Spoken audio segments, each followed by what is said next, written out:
Hello everyone, we are celebrating a festival out here today, something positive amidst this pandemic.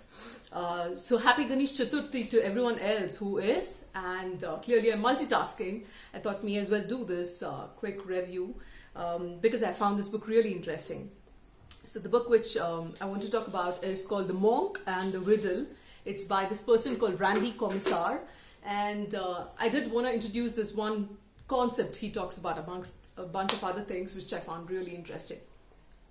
Let's start with this quote, yeah? If your life were to end suddenly and unexpectedly tomorrow, would you be able to say that you've been doing what you truly care about today? Yeah? What would you be willing to do for the rest of your life? Now, if you're one who believes that you need to work the majority of your life doing something that you don't want to do so that you can eventually retire and then devote your time towards your passion, then this book is for you. Yeah. This is the idea of what he calls the deferred life plan.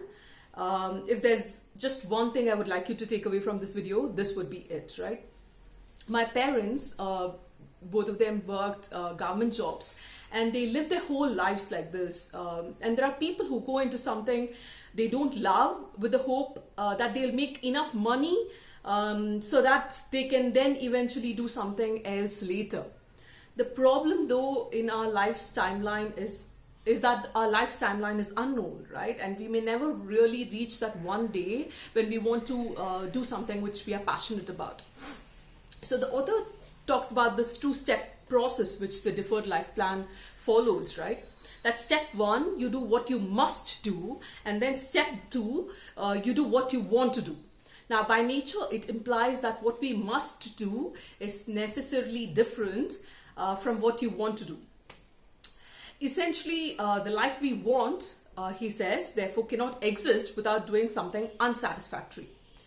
He calls out that while sacrifice and hard work are good traits to have, and it is necessary as part of step one, why not do it because it's meaningful, right? And not just as a means of to get over it to move to step two. So therefore he talks about what he calls the whole life plan as opposed to the deferred life plan, where he says work hard, work passionately, but apply your most precious asset, which is time, to what is most meaningful to you. What are you willing to do for the rest of your life? And then he goes out to make this very interesting distinction, one that I'd never thought of earlier, right? In reference to these two steps in the deferred life plan, he talks about drive is what you experience in the first step, and passion is what you hope to experience in the second step after you've put in your time initially. So what's the difference between passion and drive, right? He says passion pulls you towards something that you cannot resist, and drive pushes you towards something you feel compelled or obligated to do. That's quite a difference, right? Which is probably what explains why you end up putting all those additional hours into something you're really passionate about, because there's something which pulls you towards what you really are naturally good at. And getting back to the book, therefore, right? This has been chosen as one of the top 100 business books of all time. And I picked this up initially because I wanted to learn. The author, by the way, is he is what he calls a virtual CEO, right? He's a startup investor, and he's had trailblazing roles across multiple companies. And therefore, I picked this up because I wanted to learn the inner workings of Silicon Valley startups, right? From ideation to how they get launched, and how do venture capitalists do deals, how do plans get pitched, and the insider perspective from a startup investor. But I came to learn that this is all of that but more, right? There were learnings beyond that.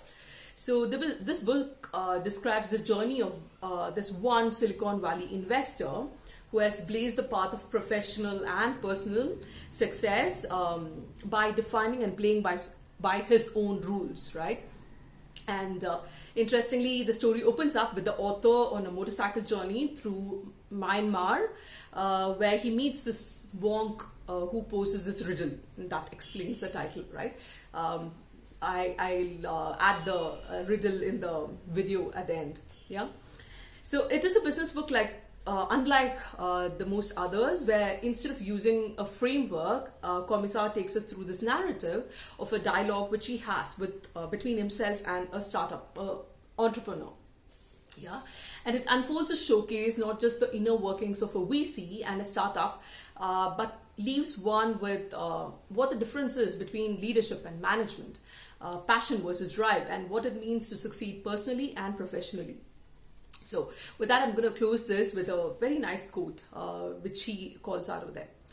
It's by Keynes, right? And he says, in the long run, we are all dead. Time is the only resource that matters, and choose where you want to spend it. Yeah. With that, thanks a lot. I hope you guys enjoyed it and have a good weekend.